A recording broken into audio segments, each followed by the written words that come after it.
Our second speaker is Professor Amnon Cohen, Professor Emeritus of Islamic and Middle Eastern Studies at the Hebrew University. He is, of course, Professor Haid's student, and his field of research is Ottoman Palestine, and he made extensive use of court records of the Muslim court in Jerusalem for the Ottoman period. I understand that you have been the first Israeli scholar to be admitted to the Islamic Council in order to do research in the Jerusalem Muslim court in the early 1970s.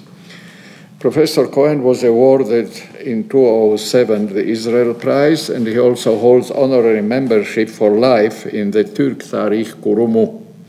His numerous students fill senior research and teaching positions in Ottoman studies in Israeli universities. And today, he will speak on our mentor, Uriel, a beacon of academic leadership. Please. Good evening. Before I start my commitment, I have to add one word apropos. I didn't mean to do it, but I have to do it now. When David had mentioned that I was his teacher of Arabic first, he was right, of course. But the interesting thing, apropos the topic of my presentation, is how it came about. At the end of a small group of a seminar around this big table that he just mentioned, Professor Haid asked me if I had a few minutes, if I can stay behind for a few minutes. I said, of course. I thought he was hoping that I help, of course, take out the table or whatever. And then he said, I have a question, a somewhat discreet question to ask you. I said, go ahead. I didn't know what to expect. He said, do you know perhaps anyone among your friends, students, or people you are familiar with, anyone who could teach Arabic? I said, of course, we have university professors who teach us Arabic. He said, no, I mean a young student. I said, I could think of it. Why? He said, how about yourself? Would you be interested? I said, yes, I'm looking for an extra job, and I'd love to do that. Who do you have in mind? He said, don't you think it would be too much of a load for you? I said, no problem. But who is the potential student? He said, well, now that you agreed, I can tell you, it's my son, David. And this was exactly the way that this person behaved. That is no way would he try to apply even an indirect pressure on an actual student of his to do some work for the right price, of course. But once he found out that I was willing to do it, he said, well, let me tell you, it's my son. And I did. I took it upon myself, and I taught him Arabic. You see the result of this teaching. He never joined the Arabic classes of the university. He decided, no way, it's much better to go in another direction. But this is apropos the story of David studying Arabic. Well, my presentation is on the history and involvement of Professor Uriel Haid in our life, in our academic life. Uriel Haid was born in Germany, in the city of Köln. He studied law and economics, right, David, at the universities of Heidelberg and Berlin. When Hitler came to power, he decided to discontinue his studies, leaving Germany, and in 1934, he emigrated to Palestine. After several months of life and work in a northern kibbutz, he moved to Jerusalem, which became his home for the rest of his life. He joined the Hebrew University of Jerusalem as a student of Islamic culture, Arabic language and literature, and also geography. He graduated in 1938 with flying colors, that is MA with first-class honors, and after a short while, he volunteered to serve in the British Army as an Arabic and Hebrew translator. In late 1939, he went to Turkey, studied at Istanbul University, quite naturally, Turkish language, Turkish history, and Turkish literature. Back in Jerusalem, he served as a translator to the at the Turkish consulate, as well as a news editor of the Turkish news bulletins broadcast over the Jerusalem radio. In 1943, he joined the Middle East Department of the Jewish Agency of Palestine, and in 1946, he was transferred to the London office of the agency. In the course of the 2 years of his stay in London, he studied at the School of Oriental and African Studies. He studied Ottoman, Turkish, Persian, and Urdu as well. It was Professor Paul Vitek, whose name we are familiar with, of course, of SOAS, who introduced him to Ottoman diplomatics and stimulated his interest in Ottoman institutions and history. There, he also completed his study of Ziage Kalb, to which we'll come back later, the precursor of Turkish nationalism, which was submitted and approved as a PhD dissertation by the Hebrew University of Jerusalem.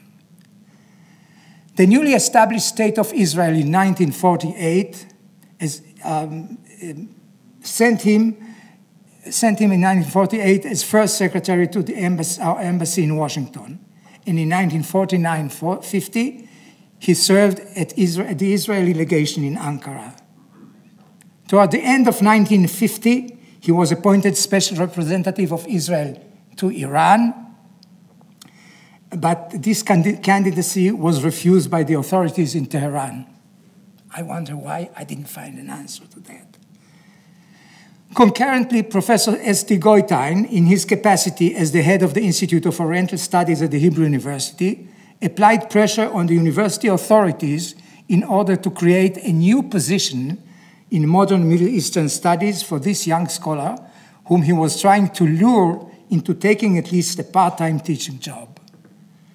Goitein's efforts were finally accomplished. In October 1951, Haid became a faculty member as a lecturer on the history and culture of Turkey and Iran. The Faculty of the Humanities, incidentally, confirmed his appointment by a majority of 29 for, 1 against, no names mentioned, and 2 abstentions.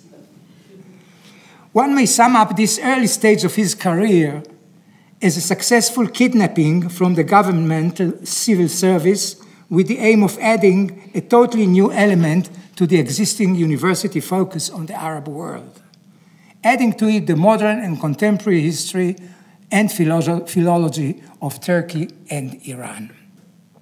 Haid replaced Goitein as the director of the Institute of Oriental Studies in 1956, a position he held for 8 consecutive years until 1963.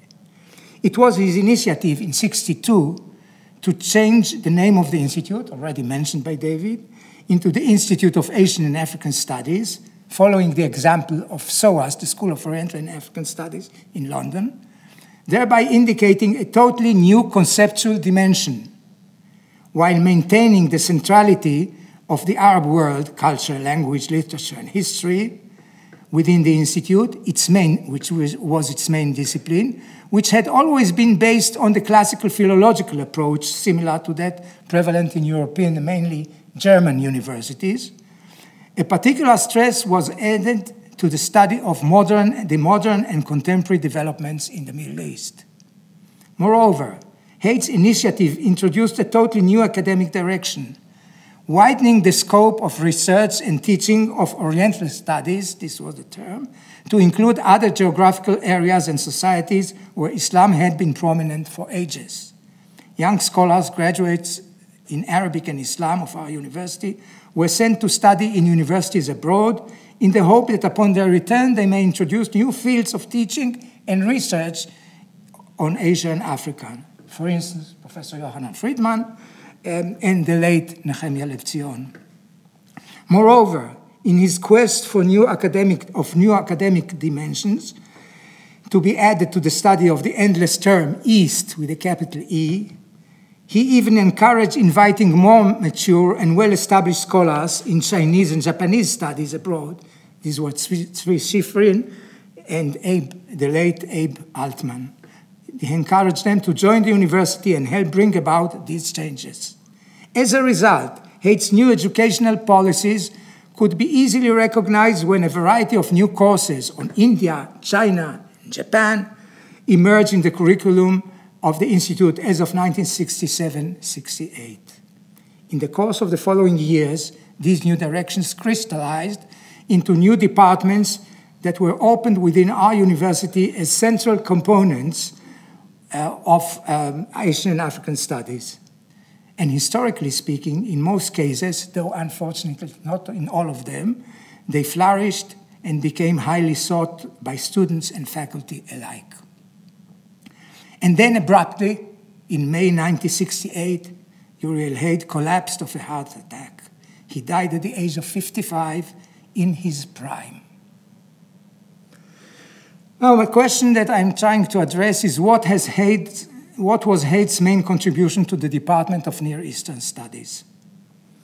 University professors are usually measured and judged by the width and depth of their publications. Earlier on today, references to some of Haid's publications, his Fetava article and his Mühimme Defterleri on Palestine, book on Palestine, have been made already. Assuming that most of Haid's publications will be referred to by our speakers tomorrow as well, I limit my comments about his writings and first address other aspects of his contribution to knowledge. To begin with, what was his contribution to the department as a teacher? The Department of Near Eastern Studies had been inaugurated as part of the 25-year-old Institute of Oriental Studies, that was the original name, in 1950, with the intention of adding a more modern dimension to the traditional study of Islam and Middle East, states, society, and culture. Quite naturally, the Arab world was the focus of study and teaching from the very beginning. As you may still recall my earlier reference to Haid's appointment in the early 1950s, he was hired to widen the scope by teaching language and history of Turkey and Iran. Even a quick and cursory look at the list of courses taught in our department will prove that he not only delivered, but actually changed the entire general picture. From the moment he joined the university, he became a faculty member.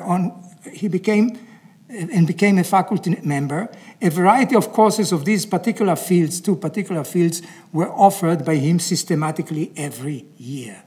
General lectures on the history of the Ottoman Empire and its institutions became mandatory for all undergraduates as well as graduate students.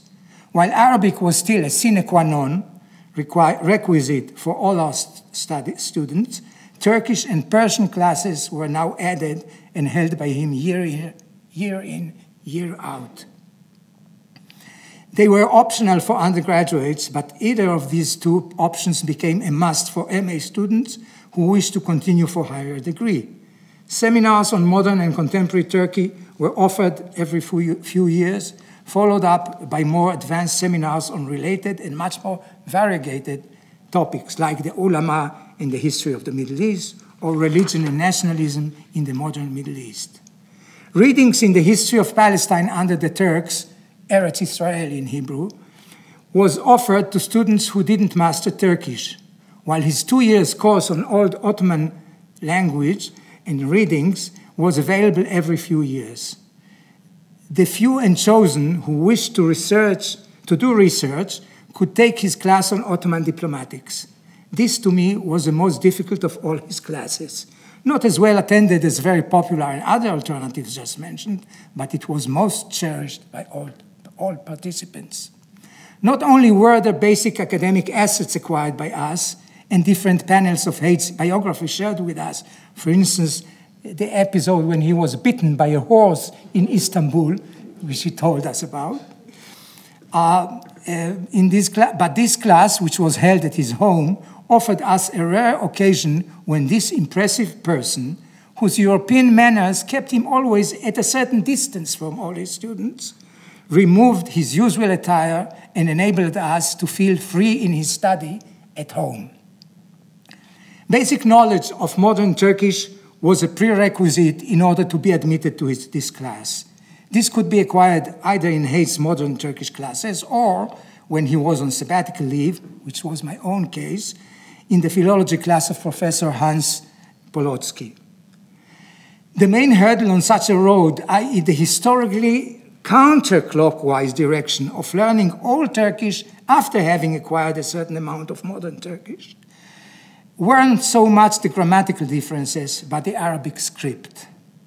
Until these very days, this seems to be extremely difficult, as was confided to me recently by the director of Turkish State Archives, even for Turkish graduate students who wish to conduct research on or simply apply for archival work or position at the Prime Minister's Archives of Turkey.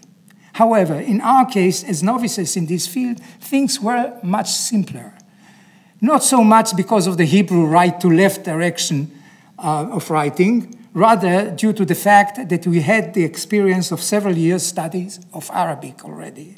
However, the built-in difficulties in Osmanlıca did not subside, and this became the most difficult class even for students who had experienced Professor Banet's Arabic class of Riwayat al-Aghani. I may get back to the academic assets in a minute, the academic assets that we acquired from this particular class, but at this point I would like to highlight a more general aspect of AIDS intensive teaching. The general public, as well as the university students, became gradually aware of the fact that whatever references are made to the Middle East, these should equally be applied not only to the Arab states and societies, of course, but to Turkey and Iran as well. This was true, for example, in the context of the Israeli Oriental Society, public lectures on developments in the contemporary Middle East, which drew a wide audience, usually, wishing to be enlightened by the university experts, mostly on topics related to the Arab-Israeli conflict, where Haid would always provide the Turkish and occasionally also the Iranian angle. This was not only academically the correct approach and perception. One should bear in mind that unlike our present-day media, which easily and immediately convey the pronouncements of heads of state like Erdogan or Khamenei or Rouhani to everyone everywhere on the globe, the political picture of Turkey and its social and economic scenes were hardly known abroad. And the same applies to the general interest in and knowledge of the reality in Iran. Although the actual distance from Jerusalem was identical to our days, Turkey seemed to be shapeless and remote. During the 1960s, Haid's role in introducing the changing wider picture of the Middle East grew steadily. He was, quote, the moving spirit of the Israel Oriental Society, unquote. I'm quoting Professor Lai's article in the Bulletin of the Society of the Middle Eastern Studies, as serving as the chairman of the executive committee, as well as the chairing of the board of editors of the Society's series Oriental Notes and Studies. Indeed, I tend to agree with Laish, who summed up this part of Haid's academic activities as follows, and I quote again. He was a leading figure of the university and a mainstay of its academic bodies, end of quote. In 1968, as was mentioned already today, he acceded to the newly created Eyal, a large share of history of the Muslim peoples. Coming back to his role within the department, he not only introduced new courses, but in 1964-65, he brought about a consolidation of the Ottoman studies, which became a central element in the general curriculum of our department of the modern Middle East. His classes became a central element, his classes became mandatory to all undergraduates. Moreover, the curriculum offered to postgraduates, i.e. MA classes, included from now on a special track called The Ottoman Empire and Modern Turkey, unquote. This new track came as a most natural result of the developments that occurred in the university's perception, as well as the public growing acquaintance with Turkey, the land, as well as its people. Each and every student of our department had to take at least one of Haid's general classes on Ottoman history. Hence, we speak of a total of 100 to 200 students, undergraduates, every 3-year cycle. On top of it, a seminar on modern and contemporary Turkey would be offered by Haid every second year to 20-25 students. Hence, the accumulated overall figure of undergraduates indicates a growing public awareness of the relevance of this part of the Middle East, past and present. However, Our cute and even occasionally intelligent students did not show much enthusiasm towards the Turkish language, neither in its modern nor in its old version. The popularity of our department among the students, which turned it into one of the largest departments in the Faculty of Humanities, this popularity was due to their understandable interest in the Arab-Israeli conflict. In most cases, they opted for advanced Arabic or even Persian, regarded as an easier option than Turkish. Postgraduate students who contemplated to continue the studies toward the third degree, that is of the PhD, did not necessarily plan to get it at the Hebrew University. Some of Haid's hard-working best students preferred to continue the studies abroad. By the choice of topics for the dissertation, as you'll see in a second, clearly shows the direct influence of the time they had spent at the mentors' classes. Haid's former students carried on his academic heritage and became pretty soon steady pillars of the Middle East departments of all Israeli universities. In Israel, these were Professor David Kushnir and the late Alex Carmel in Haifa, at Haifa University, Aaron Leish, David Farhi, and Yohanan Servant in Jerusalem. Haid's academic legacy was quite clear on topics of Ottoman history. Among Haid's former disciples who received their PhD abroad, we had Shimon Shamir at Princeton University, who wrote on his dissertation on the Hazm family in Damascus, Moshe Maoz in Oxford on 19th century Syria, and the late Aryeh Shmulevich at Wisconsin-Madison, USA, on Eliyahu Kapsali. This category should also include another colleague of ours, Professor Jacob Landau, who in fact preceded us all when he wrote his PhD on Egypt under Professor Bernard Lewis the late in London. But in later years, and particularly after Haid's untimely death, Jacob Landau took over research and teaching of several of Haid's academic topics in late Ottoman and modern Turkish history. Haid's fields of interest and consequently his gamut of publications were wide. Conceptually, he blended two different, some might say contradictory or contradicting approaches. Though his main research activities focused on different aspects of Ottoman history, he kept alive his interest in contemporary developments.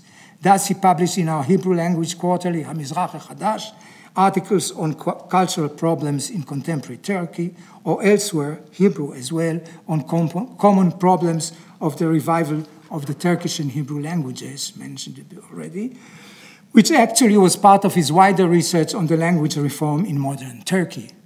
At the time, Israel had not yet been introduced to television, or television has not yet come into Israel. But in early February 1963, he delivered a lecture over Israel radio on westernization and secularization in Muslim countries. He didn't refrain, as you have just heard, from publishing meaningful parts of his research in Hebrew, if judged by today's standards, academic standards, not necessarily highly recommended to serious scholars. His book on Daher al-Omar, which was his MA thesis, came out only in Hebrew, to the best of my knowledge, in 1942. He contributed a respectable list of entries to the Encyclopedia of Islam, but an equal number of contributions, entries totally different from these just mentioned, he contributed to the Hebrew Encyclopedia. And his article, already mentioned, on the 1906 crisis in Aqaba is the best one on this topic, and it came out at the prestigious biennial volume of the series Eretz Israel of the Israeli Exploration Society. A series which quite a number of his other papers initially presented in this society's annual gathering of mainly archaeology experts were then published there. And now to Zia Gerkalp. A close look at the way our program today and tomorrow of this conference unfolds, as some of you may have noticed already, will easily identify the arrangement of the different sessions in a way that follows most of its foci of interest and research. However, there is one quite important missing link, unfortunately, Turkish nationalism. In our program. As pointed out earlier on, this was not just another academic focus, this was indeed one major aspect of his teaching, from the very beginning. Hence, in this particular field, Haid wrote his PhD dissertation. This was, in fact, a detailed study of Ziya Gökalp's life and teaching. The book that came out in London in 1950, Haid's book, had the title of Foundation of Turkish Nationalism. And it offers a very thorough and detailed analysis of Gökalp's writings. Quite naturally, he not only described and analyzed Gökalp's ideas throughout the developments and modifications they underwent during his life, but, as is indicated in the lack of the definite article the, from the book's title itself, described them in the light of the vicissitudes of an empathetic manner, summed up his critical analysis of Gökalp's idea as, and I quote from the book, an indispensable link between the ideology of the Young Turks and Atatürk's regime. Though not sharing Atatürk's extreme views on all matters, goes on Haid, Gökalp can claim to have laid the theoretical foundations for the modern Turkish state, end of quote. Gökalp's early belief in Ottomanism, the timely expression of the hope to promote a multinational empire by granting equal rights to all its citizens, gradually gave up in the light of the approaching World War I, and replaced it, Gökalp, of course, replaced it by his ideology on Turkism. Westernization is a crucially important element that the Turks should adopt, says Gökalp, as a civilization, amounting mainly to European scientific methods and technical know-how, rather than a culture which should always be based on the spiritual values of the Turks themselves, their own religious and national heritage. Islam, therefore, should be seen like any other religion, as an important historical phenomenon subject to change according to the changing circumstances. In a modern world, a separation between religion and state is not only possible, says Gökalp, it is mandatory. The legislative powers of the nations should not be limited by canon law. Quite a daring statement at the time, and even in years to come. Consequently, he called for the abolition of religious institutions like eyhülislam or even the caliphate as parts of the general reform of the role of Islam, ideas which were actually carried out in later years by Atatürk, Mustafa Kemal. Islam, as referred to by Gökalp, while being gradually purified from foreign unnecessary elements, including, for example, Arabic as the language of prayer, of worship, Islam will remain in Turkey as its last fortress, provided that it is combined with the national renaissance. Or to put it in Haid's words, I quote, with the dissolution of this empire, Islam gradually lost its value in Gökalp's teachings and became the junior partner in his trinity of Turkification, Islamization, and modernization. Our colleague Aaron Leish, whom I mentioned earlier on, in his most detailed and informative Brismes article on Haid's contribution to our knowledge of the Ottoman Empire and modern Turkey, highlighted several major points made in this book. However, equally relevant, perhaps even somewhat more important, our attention, alas, should have been drawn to the final 15 pages of the book, where Haid, like an experienced surgeon, cut through the very substance of Gökalp's scholarly writing, then very succinctly defined his main failings as a writer, as a poet, and as an alleged scientist. After accounting the major stages of Gökalp's biography, Haid describes his sociological concepts, then moves on to expound his ideas, Gökalp's ideas on Westernization, Islam, and most particularly Turkism. And I'm quoting from Haid's book. Quote, although he, that is Gökalp, published many books and articles on Turkish history, Gökalp was far from being a historian in the Western sense. He regarded history mainly as ancillary to sociology and as a kind of storehouse of facts to illustrate his sociological theories, unquote. And then later on, says Haid, Gökalp's main interest lay not in objective history, but in what Gökalp called national history. And this he regarded as an art rather than a science.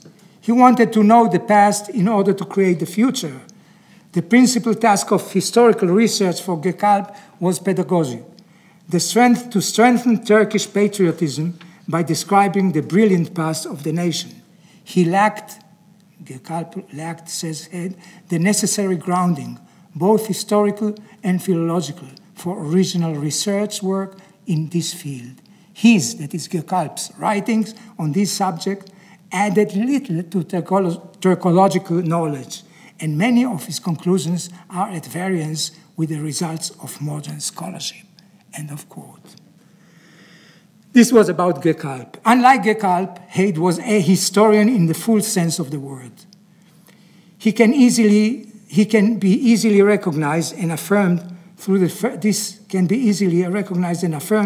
the width of his publications and the depth of his research. For us, his students, and for me personally, he was an ongoing source of inspiration and a steady support when we needed it most, i.e., in the early stages of our academic career.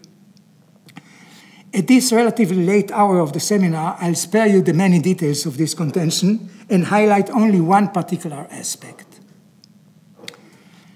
When we reached the stage of discussing my future plans for MA research, he was very clear in his advice. Archival sources are the most reliable and most promising field one should aim at, the built-in difficulties notwithstanding. Although he mentioned also Goitein's seminal work on the Cairo Geniza, he was very specific in his pointing at the Ottoman archives in Istanbul, most particularly the Başbakanlık or Başbakanlık archives, the Prime Minister's archives in Istanbul. Quite naturally, I followed his advice, went to Turkey, spent an entire summer, then several additional months, toiling on the different series relevant to my topic, then returned to Jerusalem and concocted my thesis. Heyd was quite pleased with the results and even expressed it in writing when he graded my work, though he made no allowances to shortcomings or failings, big or small, and highlighted even minute details which needed further attention. Two criteria were important for him. One was the clarity of expression. This was one yardstick he insisted upon, which should lead to a choice of shorter sentences rather than the academic habit of committing complicated and sometimes even convoluted ideas to a somewhat lengthy discussion squeezed into one sentence. And the second yardstick was precision. Precision for him was a related yardstick, not just another useful stylistic tool, but particularly important when translating any text from one ancient language to another, more modern one. Heyd's book on Mühimme Defterleri, which was discussed by Amy this afternoon, the Mühimme Defterleri, that served me quite often as a steady source for ongoing consultation. And later on, when I prepared my PhD dissertation, his comments and words of advice kept guiding my footsteps. The Central Ottoman Archives, which had gradually become the Mecca of Ottoman studies during the 1960s, closed down for foreign researchers in the 1970s and 1980s. For us, students of Ottoman history, and particularly for those of us who had already conducted research there, this seemed to be a major catastrophic development. No deadline was given by the authorities for this restriction, and as years went by, it seemed that foreign researchers should probably look for other venues. Having spent most of 1967 in these archives, I returned to Jerusalem to write and submit my dissertation. Consulting with Professor Heyd as to what way I might proceed in my research in the future, he suggested that in view of these difficulties, I try a totally different archive, a new archive for me, an old archive. This is the Shari Court of East Jerusalem, the Muslim religious court of East Jerusalem. East Jerusalem, which became in 1967, had been taken over by Israel along with the West Bank as a result of the war. While the value of the Ottoman court's proceedings had already been recognized by scholars working in Anatolian and European former provinces of the empire, these have scarcely been touched for the Arab provinces. In an article published in the early 1970s by John Mandeville, he reported in great details and no smaller enthusiasm The title of the article was Jerusalem Sharia Court Records, a Supplement and Complement to the Central Ottoman Archives. In the early 1970s, I approached Sheikh Hilmi al-Muhtasib, who was then, late of course, who was then the chief Qadi and the head of the Muslim Council of Jerusalem, asking for permission to consult these archives.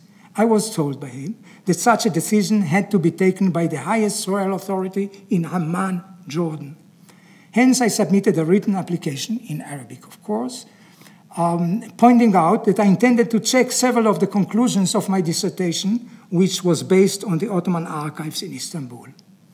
In order to prove that I was a bona fide researcher or student of history, I was asked by Sheikh Hilmi to read several pages from one small register shown to me. It seemed that I passed my exam, since about 1 month later, I got an official permit to consult the records of the Ottoman court. And the rest is history. The Ottoman Central Archives remained closed to foreign scholars until early 1989, when they were finally reopened as announced by the Turkish Foreign Minister Mesut Yilmaz to bona fide researchers. But at that time, I was, along with my own students, deeply involved in the multitudinous sea of knowledge harbored in these provincial archives of Ottoman Jerusalem. Over the years, I offered my thanks quite naturally to all the archives and libraries where my academic research had been conducted, but first and foremost, I am and will always be indebted to my teacher and mentor, the late Uriel.